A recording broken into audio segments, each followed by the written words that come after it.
भारत के उत्तर पूर्व दिशा में बिहार स्थित है।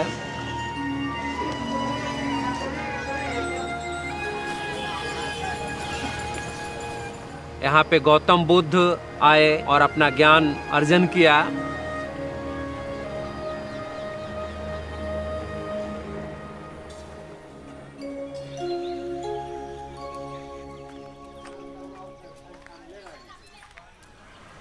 बिहार शरीफ क्लस्टर में 6000 ऐसे लोग होंगे जो समुदाय निर्माण में अपना योगदान दे रहे हैं।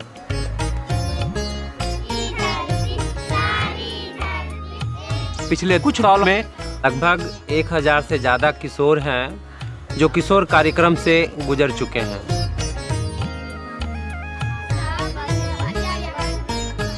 हमारे किशोर समूह का नाम सत्यवादिता है। आज हम सब पर्यावरण के शुद्धता के लिए वृक्षारोपण करने जा रहे हैं।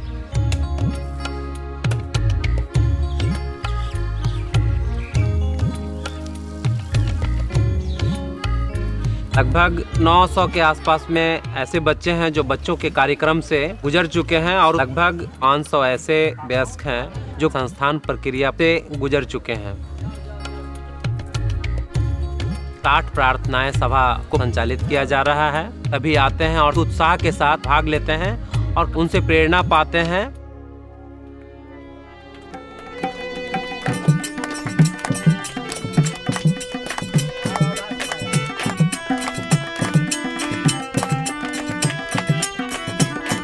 इन सब गतिविधियों की वजह से व्यक्ति, समुदाय और संस्थाओं में गहरा बदलाव आ रहे हैं।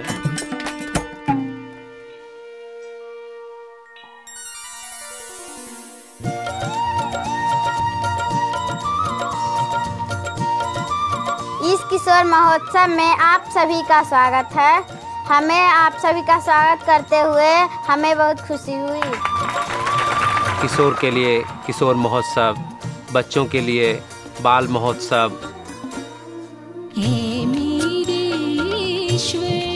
इन महोत्सव से समुदाय में काफी उत्साह पैदा होते हैं और जागरूकता भी पैदा होती है।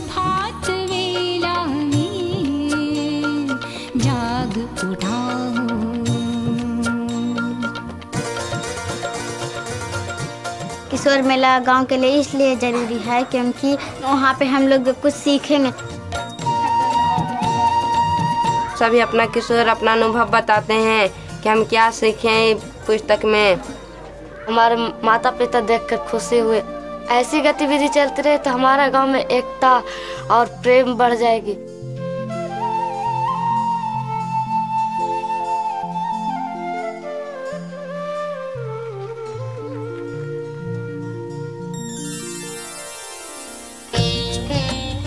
जब समीक्षा बैठक होता है, वहाँ के महिलाएं, बच्चे, किशोर, युवा, वयस्क सभी वहाँ पे आते हैं और महोत्सव के रूप में मनाते हैं।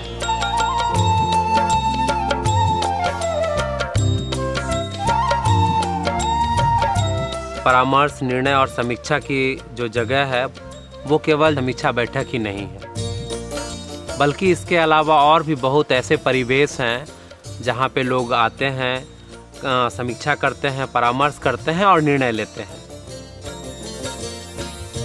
जैसे बच्चों के लिए बच्चों के शिक्षकों के लिए बैठक, अनुप्रेरक के लिए बैठक, सह शिक्षक के लिए बैठक और अध्ययन वृत्त कक्षा के प्रतिभागी।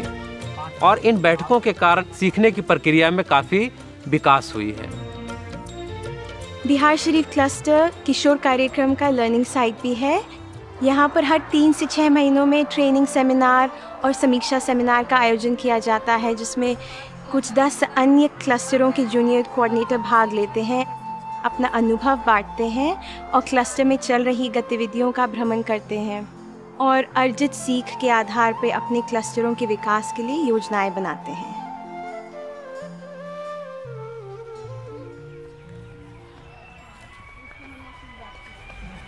हमने एक स्थानीय आध्यात्मिक सभा के संस्थाओं में देखा है कि उन्होंने केवल उन मित्रों के बारे में चिंतित नहीं हैं जो गतिविधियों में भाग लेते हैं, बल्कि वो पूरे गांव के मित्रों के कल्याण के प्रति चिंतित हैं। जैसे उदाहरण स्वरूप वो ये सोचना प्रारंभ किए हैं कि कैसे हमारे गांव में सभी को आध्यात्मिक शिक्षा मिले। हमारा आध्यात्मिक सभा हरगामा और वहाँ के जो है कोऑर्डिनेटर सब मिल के जो है गांव, पूरे गांव का जो है सर्वे किया।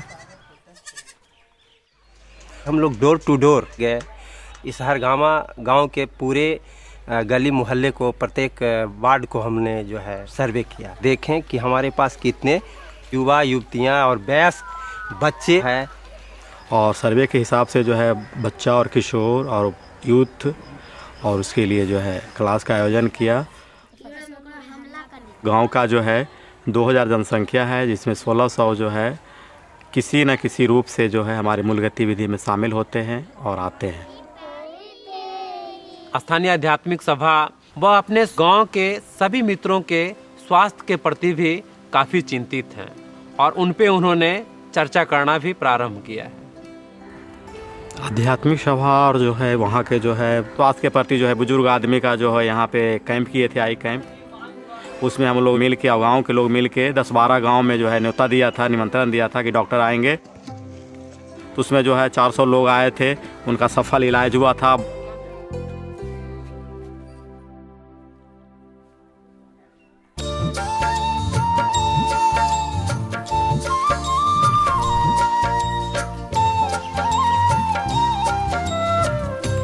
क्लस्टर स्तर की जो संस्थाएं हैं वो गतिविधियों का जो चक्र है, लोगों का दैनिक जीवन का जो स्वाभाविक रूपरेखा है, के साथ तालमेल बैठाने का प्रयास कर रहे हैं।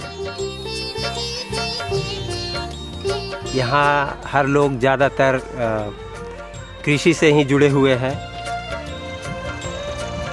कि कहीं जैसे अभी कटाई का समय है, ज़बरदस्त जो है किसानों का इन्वॉल्वमेंट होता है खेत के।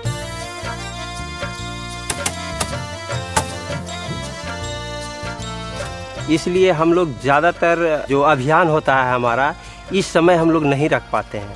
तो हम लोग जब गतिविधि का प्लानिंग करते हैं तो उस समय युवाओं का एग्ज़ाम, एग्रीकल्चर का और ये सब देखते हुए हम लोग करते हैं।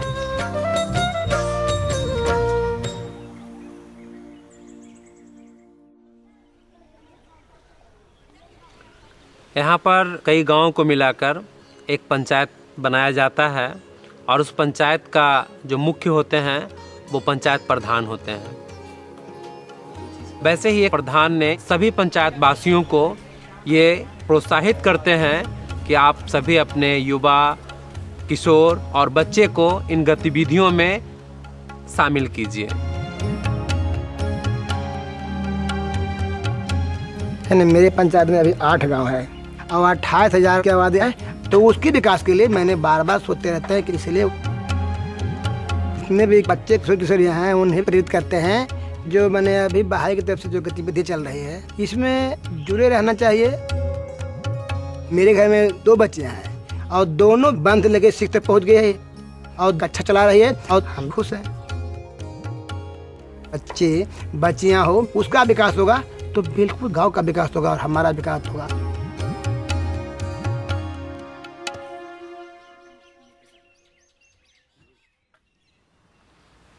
संस्कृति के स्तर पे बहुत सारी बदलाव आ रहे हैं, जिसकी वजह से सदियों से चली आ रही पूर्वाग्रहों से लोग धीरे धीरे मुक्त हो रहे हैं। हमारे भारत देश में जाति प्रथा की जो भेदभाव है बहुत गहन रूप से जकड़ रखा है। यह एक सामाजिक बनावटी व्यवस्था है। उच्च जाति और निम्न जाति के लोग आपस में न घुल मिल पाते हैं, न बैठ पाते हैं, न बातें कर पाते हैं, न साथ में खाना खा पाते हैं। जब मैं छोटा था तो मेरे दादा दादी कहते थे कि एक दूसरे जाति का घर नहीं जाना है और उनके यहाँ जाकर खाना उना नहीं खाना है, बातचीत नहीं करना है। तो लगा ये ठीक है। तो फिर रूहीबन और हाउला के पवित्र लेखों को अध्ययन किया और अपने दादा दादी को बताएं जो वो भी एक भाईचारा के रूप में हैं। तो उनके घर जाने लगे, खाना पीना खाने लगे, बातचीत करने लगे और एक दूसरे से मिलने जुलने लगे। जिस रूहीबन पढ़ने से मेरा अच्छा बहुत दिमाग खुला। उससे सीख मिलता है कि जाति प्रथा नहीं हो सकता है। समाजों अभी देखते हैं तो बहुत खुशी आनंद लगता है। पहले जैसा दुख किसी को भुगतना नहीं पड़ता है। पहले लोग बोलते थे कि मैंने अलग अलग जात घर में नहीं आना चाहिए, बाहर आना चाहिए, दूर भाव करना चाहिए। जब स्टडी सर्कल के साथ हम लोग जुटे तो हम लोग के भेदभाव के नाम मिट जाने के लगा और स्वागत करने के लिए हम लोग आमंत्रित रहते हैं।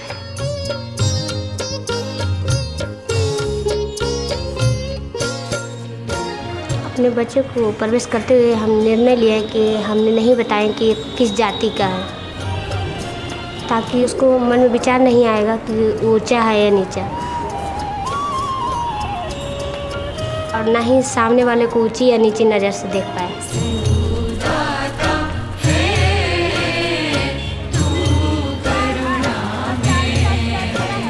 सभी को समान नज़र से देख पाए।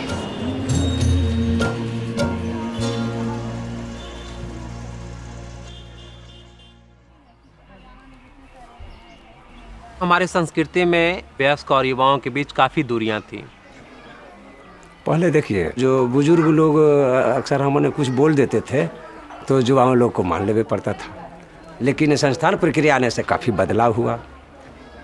अब हम लोग के अवसर मिल रहा है कि एक साथ बैठ करके युवा और बुजुर्ग लोग दोनों मिलकर परामर्श करते हैं और फिर परामर्श करके ही निर्णय लेते हैं। बुजुर्ग लोग जो कर लेते थे, निर्णय ले लेते थे, वो हो जाता था। लेकिन आज जो है जब से ये संस्था आया है तब से दोनों में तालमेल बढ़िया रहता है, बुजुर्ग में और बुजुर्गों में। और पहले जो था नहीं है, बदलाव बढ़िया हुआ है और बहुत अच्छा लगता है कि महिलाओं को कभी भी निर्णय लेने का अधिकार नहीं दिया जाता है। उनकी क्षमताओं को हमेशा कम करके आंका जाता है। साथ ही लड़कियों को बहुत ही कम उम्र में उनकी शादियां कर दिया जाता है। वहाँ पे लड़कियों की कोई इच्छा नहीं चलता है, वहाँ पे कोई निर्णय लड़कियों से नहीं लिया जाता है, कोई परामर्श उनके साथ नहीं किया जाता है। हमारे पापा जी जो थे कम ही एज में शादी कर दिए थे, तो इस तरह से हमें पहले कुछ नहीं महसूस होता था कि शादी क्या है। और जब फिर हम यहाँ आए तो देखें कि घर से बाहर नहीं निकलना है, हमको मतलब घर के अंदर ही रहना पड़ता था। तो कोई आए थे तो बोले कि इस तरह का बुक है, आप करना चाहते हैं। मेरी सास किसी तरह से तैयार हुई, अपना हस्बैंड से भी पूछे, तो इस तरह से मैं बुक की पूरे। जब से हम इस संस्थान में जुड़ी हूँ हम देखते हैं कि बहुत बदलाव आ रहा है, बंधन भी टूट गया है। यहाँ पर संस्कृति में कि लड़कियों को घर से निकलने के लिए नहीं दिया जाता है। हम सिर्फ स्कूल से घर, घर से स्कूल जाते थे। लेकिन जैसे कि हम संस्थान प्रक्रिया में आए, हमें बाहर जाने का मौका मिला। पहले शुरू शुरू में हमको डर लगता था कि कैसे हमें अकेले बाहर जाना, इतना डर लगता था, किसी से बात भी नहीं कर पाते थे, फिर भी गए हैं। अब हम जूनियर यूथ कोऑर्डिनेटर के रूप में सेवा दे रहे हैं। हम अपने गांव में भी एक ग्रुप विजिट करते हैं और अलग अलग गांव में भी हम जाते हैं, वहाँ पर भी ग्रुप विजिट करते हैं और हम एनिमेटर के साथ बात करते हैं ग्रुप के बारे में भी, और एक दूसरे के साथ मित्रता बन गया है।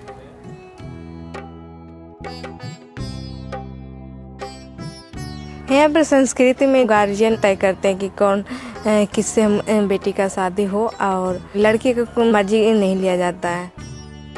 गांव में हम देखते हैं कि लड़कियों को शादी 12-13 साल में हो जाता है। हमको शादी हुआ था तो हम 12 साल के थे, हम पति के कभी देखे थे नहीं। हम अपना बेटी के कम उम्र में नहीं करने के लिए सोचते थे।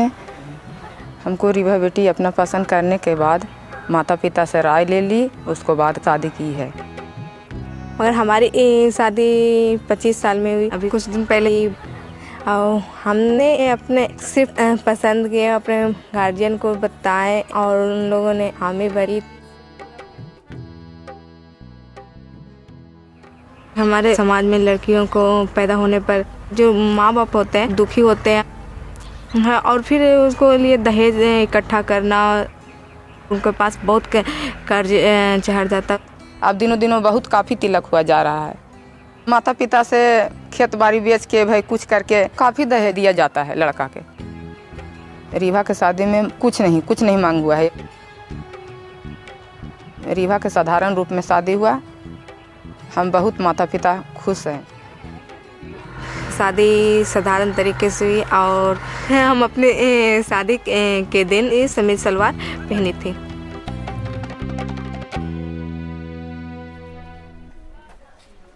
जब शिक्षा की बात आती है तो महिलाओं को अक्सर ये कहा जाता है कि ज़्यादा पढ़कर महिलाएं क्या करेगी, उन्हें ज़्यादा पढ़ने की क्या आवश्यकता है।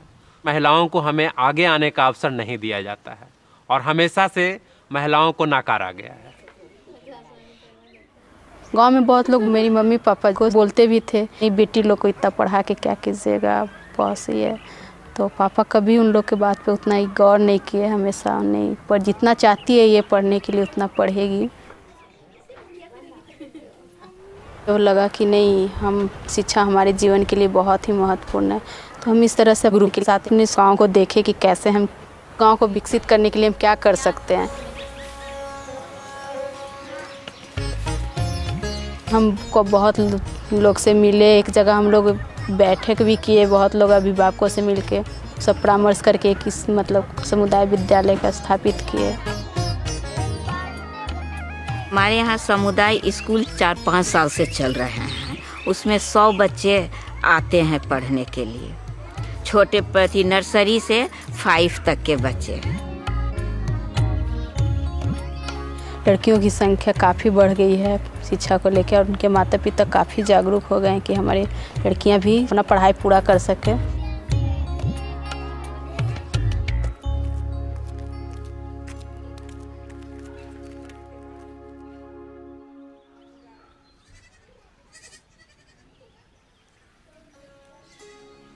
बाहुला के प्रकटीकरण के जैसे जैसे संपर्क में लोग आना प्रारंभ हुए और जब से संस्थान प्रक्रिया हमारे समुदाय में आया, वैसे बहुत सारे जगह हैं जहाँ पे लोग एक साथ बैठते हैं, परामर्श करते हैं और कार्य करते हैं।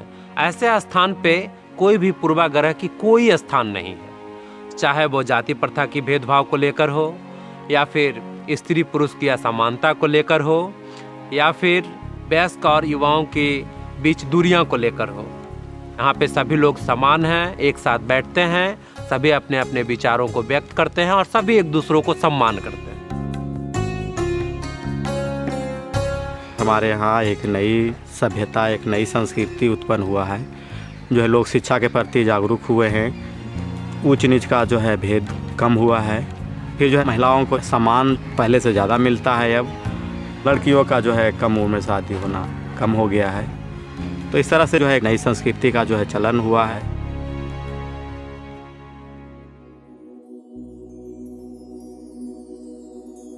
पहले से भारत में महाद्वीपीय उपासना मंदिर है और अब बिहार शरीफ क्लस्टर में स्थानीय उपासना मंदिर की स्थापना होना है।